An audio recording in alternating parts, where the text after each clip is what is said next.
Assalamualaikum warahmatullahi wabarakatuh. Alhamdulillahi rabbil alamin wa bihi nasta'inu ala umurid dunya waddin.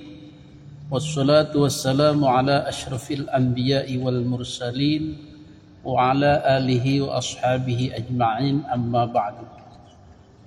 Pada kesempatan video kali ini kita akan membahas sebuah tema berjudul Amerika nih bos, senggol dong. Ini judul yang pas untuk mensikapi geopolitik Indonesia di kancah dunia, yaitu dalam masa pemerintahan Bapak Prabowo Subianto. Kemana arah pembicaraan kita ini?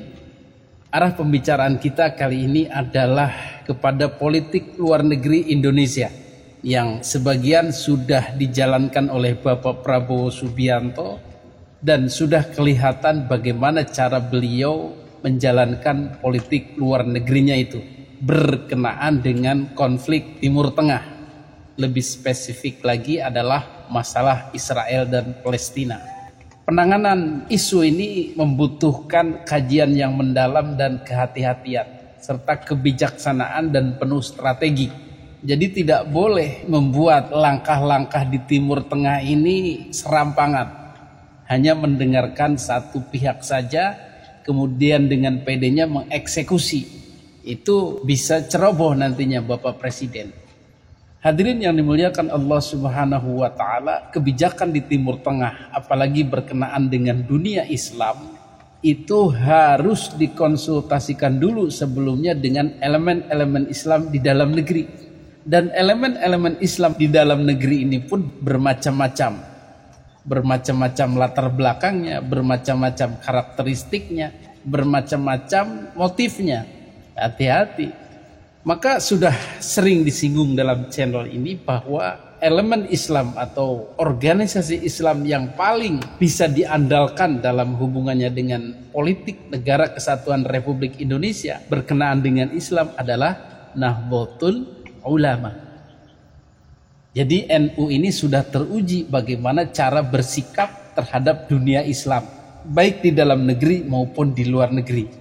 NU memiliki latar belakang, memiliki sifat dan karakter yang bijaksana, tidak gerasa-gerusu, tidak tergesa-gesa. Itulah karakteristik NU dan politik NU dan para politisi NU, insya Allah seperti itu. Dan ini banyak dikomplain atau diserang oleh organisasi-organisasi Islam dalam tanda kutip tidak sabaran. Dan bahkan kadang-kadang mereka berkesimpulan NU tidak punya pendirian, NU pelin-pelan, NU malah berpihak ke sana dan lain-lain. Inilah bedanya orang tua dengan anak muda lah begitu. Jadi organisasi-organisasi Islam yang ada, terutama yang lahir di luar negeri, seperti Hizbut Tahrir, seperti Wahabi Salafi, seperti Ikhwanul Muslimin, yang bertransformasi di Indonesia misalnya Partai Keadilan Sejahtera, dan forum-forum umat Islam yang lainnya, seperti Front Pembela Islam, Forum Umat Islam, dan lain-lain, mereka adalah dalam tanda kutip anak-anak kemarin sore. Anak-anak yang tidak sabaran, anak-anak yang berdarah muda dan bahkan pengen tergesa-gesa. Resiko belakangan, begitulah kira-kira. Tetapi mereka-mereka ini lebih berani, lebih gagah, lebih nekat. Jadi bisa menekan pemerintah dengan mengancam-ngancam. Sementara NU adem saja, kalem saja. Nah, disinilah letak kepiawaian seorang presiden. Bagaimana menghadapi tekanan-tekanan organisasi Islam di dalam negeri supaya suara mereka lah yang diambil, supaya keinginan mereka lah yang dipenuhi berkaitan dengan kebijakan yang berhubungan dengan Islam baik di dalam negeri maupun di luar negeri. Dan jika presiden lemah atau mau ditekan, diancam-ancam oleh kelompok-kelompok Islam ini, maka presiden akan nurut saja. Berkaitan dengan kebijakan dalam negeri, kebijakannya harus gini Pak, gini. Kalau tidak gini berarti Bapak sama saja berhadapan dengan umat Islam. Bapak bisa didemo berjilid-jilid Pak. Takut lagi. Oh iya. Ya, saya akan buat kebijakannya. Itu di dalam negeri. Kemudian di luar negeri pun ya sama. Mereka akan menekan presiden. Bapak harus tegas, Bapak harus ngomong gini. Kalau Bapak tidak tegas seperti ini, ya kami di dalam negeri akan bergejolak mendemo Bapak. Hadirin yang dimuliakan Allah Subhanahu wa taala, maka jalan teraman bagi seorang presiden adalah lari kepada kiai. Sowan kepada kiai NU, baik itu terang-terangan maupun sembunyi-sembunyi, meminta petuahnya, meminta nasihatnya harus bagaimana. Tetapi jika itu tidak dilakukan, alamat ya akan kesasar, akan terjebak oleh mereka-mereka yang tidak sabaran itu. Bahkan ya cenderung keras. Kalau tidak mau dibilang radikal, keras saja. Contoh baru-baru ini yang menyiratkan adanya keberpihakan Bapak Presiden terhadap kelompok-kelompok keras itu adalah ketika suaranya mengenai Israel itu dibuat juga keras. Untuk berbicara soal dukungan pemerintah dan rakyat Indonesia terhadap kemerdekaan dan kedaulatan Palestina hingga niat untuk mengevakuasi anak-anak yatim piatu di Gaza. Hal tersebut disampaikannya dalam konferensi tingkat tinggi yang digelar di Yordania pada Selasa. Prabowo mengatakan pemerintah dan rakyat Indonesia bersama masyarakat dunia menyaksikan dengan kengerian, kecemasan, dan keheranan atas fakta perang Israel. Prabowo menyebut bangsa yang menyatakan diri mereka modern dan beradab ternyata bisa melakukan pelanggaran yang nyata terhadap hukum humanitarian internasional. Dibuat menantang, dibuat berkuar-kuar sedemikian gagahnya, bahkan mulai berani menyenggol Amerika. Kalau Trump bisa bahasa Indonesia, dia akan bilang begini, Amerika nih bos, senggol dong. Kadang-kadang apa yang dikatakan oleh negara-negara tertentu, kita iya aja terus. Padahal saya katakan, pelajaran sejarah mengajarkan tiap bangsa hanya akan mengutamakan kepentingannya sendiri. Dan kadang-kadang mereka tega menghancurkan negara lain. Ini kita lihat hari ini di hadapan mata kita sendiri. Ada bangsa-bangsa tertentu selalu ngajarin kita HAM demokrasi. Tetapi di Gaza ribuan anak, ribuan ibu-ibu dibantai, dibunuh, dibom. Mereka diam. Mereka bilang itu bukan pelanggaran HAM. Masya Allah. Ini masalah taktik ya, masalah strategi. Bagaimana kita menampakkan wajah kita, menampakkan personality kita, menampakkan kepribadian kita di dunia internasional, watak, karakteristik, dan lain-lain di hadapan para pemimpin-pemimpin dunia. Nanti kebaca, oh ini karakternya begini, oh ini perkataannya begini, oh ini akhlaknya begini, oh ini keras, oh ini suka aspun, dan lain-lain. Dan itu akan menghasilkan respon, menghasilkan reaksi yang berbeda dari para pemimpin dunia ini. Hadirin yang dimuliakan Allah Subhanahu wa taala, maka kehati-hatian ini sangatlah perlu, tidak asal jeplak.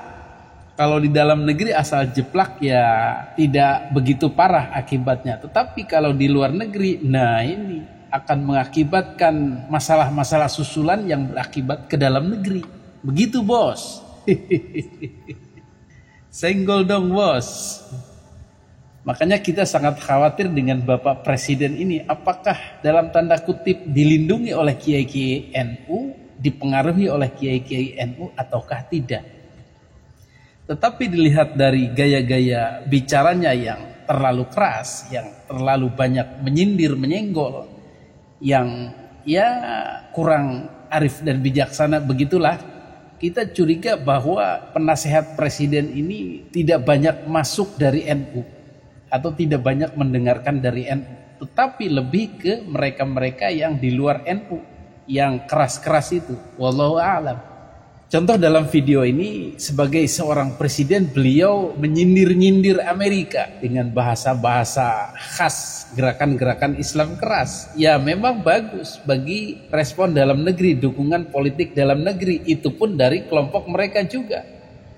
Tetapi akan berakibat fatal bagi kebijakan luar negeri Indonesia. Amerika disenggol nih. Apakah Amerika akan menyenggol balik? Bisa jadi. Nah, senggolan Amerika inilah yang kita harus waspadai, harus pikirkan, harus bisa mengantisipasi. Sudah bisa belum? Kalau kita nyenggol dengan kata-kata, ya paling cuman panas di kuping pemerintah Amerika. Tetapi kalau pemerintah Amerika sudah nyenggol Indonesia, waduh, bisa repot urusan. Karena mereka jahat, karena mereka dalam tanda kutip jahat. Banyak akalnya, banyak makarnya, liciknya, dan seterusnya. Untuk menyenggol atau menggoyang Indonesia itu gampang saja. Tinggal digoyang ekonominya seperti krisis moneter, dolar naik, ya kolaps. Dolar turun, kolaps. Kemudian belum lagi proksi-proksi dijalankan. Dirayu-rayu itu kelompok oposisi yang anti pemerintah dirayu-rayu untuk didukung supaya panas. Dengan tujuan mendemo menjatuhkan presiden yang sah. Itu sangat gampang bagi Amerika menyenggol Indonesia. Hadirin yang dimuliakan Allah Subhanahu wa taala, ada sedikit respon atau senggolan Amerika terhadap sindiran Prabowo yang tidak perlu ini, yaitu ketika Trump menyindir, bawa aja tuh penduduk Gaza ke Indonesia, ungsikan semua. Ini kan sindiran halus supaya ya jangan mentang-mentang lah. Harus punya strategi. Jadi China herang, laukna benang. Maksud tercapai tapi tidak mengganggu siapa-siapa. Termasuk Amerika pun kalau bisa tidak merasa diganggu. Begitu. Ini namanya pergaulan internasional. Dan sindiran ini bisa jadi akibat dari sindiran Prabowo. Ini tahapnya baru sindiran-sindiran. Nanti tahapnya kritik-kritikan, hujat-hujatan, dan akhirnya pada kebijakan-kebijakan. Kan repot. Kita tidak bisa lagi kembali ke eranya Bung Karno yang asal jeplak, asal berani. Tetapi akhirnya dalam negeri jadi korban. Politik dalam negeri kacau balau, diobok-obok Amerika, rakyat jadi sengsara. Pertanyaannya, apakah kita ingin seperti itu lagi? Apakah kita mampu bertahan dari ontran-ontrannya Amerika di Indonesia karena mereka sakit hati saja? Bagi mereka-mereka yang sudah terbiasa keras, maka Indonesia gelut dengan Amerika itu, rusuh dengan Amerika itu senang. Walaupun kehidupannya sengsara, tetap senang, tetap semangat, bahkan menambah adrenalin untuk berjihad, untuk perang. Biarin negara kacau balau, yang penting bisa perang dengan Amerika. Ini kan pemikiran instan, pintas. Tidak memikirkan dampak-dampak perang atau kekacauan negara bagi warganya. Mereka sudah siap, mereka enjoy saja. Tetapi bagi kita-kita yang menginginkan perdamaian, yang menginginkan solusi yang damai, yang bijaksana, tentu kita tidak mau seperti itu. Maka hubungan internasional ini, komunikasi dengan dunia luar ini harus dijaga serapi mungkin. Tidak asal jeplak, tidak asal-asalan, tidak asal berani. Kabar lain yang juga merupakan sindiran adalah dikirimnya teroris bom Bali itu, rekannya Amrozi itu, yaitu Hambali, ke Indonesia. Mungkin sindiran juga atau programnya Amerika. Sudah, bawa aja tuh. Maka kemudian ngomonglah Bapak Yusril Iza Mahendra untuk mengambil teroris itu kembali ke Indonesia. Ini kan menyeramkan, horor. Hadirin yang dimuliakan Allah Subhanahu wa taala, kita berdoa mudah-mudahan tidak terjadi ketegangan antara Amerika dan Indonesia. Mudah-mudahan Bapak Prabowo bisa bersikap lebih bijaksana lagi, bersikap lebih hati-hati dalam menangani monster ini, menangani anakonda ini, menangani ular kobra ini. Jangan asal berani, nanti dipancong, dipatuk, dan bisanya kan berbahaya. Jadi tidak asal berani saja. Kalau perlu bisa melebihi secara diplomasi dengan Amerika. Bahkan sekelas Turki pun, sekelas negara-negara Arab ya mereka sangat berhati-hati karena kepentingan dalam negerinya lebih diutamakan ketimbang harus duel langsung dengan Amerika atau Israel. Betul? Ini bukan masalah berani atau tidak berani, tetapi tahu diri, tahu kondisi, tahu kekuatan. Kalau sudah seperti Iran yang pol-polan, yang sudah sangat siap berkonfrontasi dengan Amerika, yo monggo. Tetapi kita kan tidak begitu. Kita politik luar negeri bebas aktif, kedamaian bagi semua orang. Tidak bisa berakhlak buruk pada negara tertentu, berakhlak baik pada negara tertentu. Ya semua diayomi, semua bijaksana. Dan kalaupun ada masalah tidak harus menyindir-nyindir dari kejauhan dan memprovokasi. Itu tidak baik bagi pergaulan dunia internasional dan tidak baik pula bagi keselamatan warganya di dalam negeri.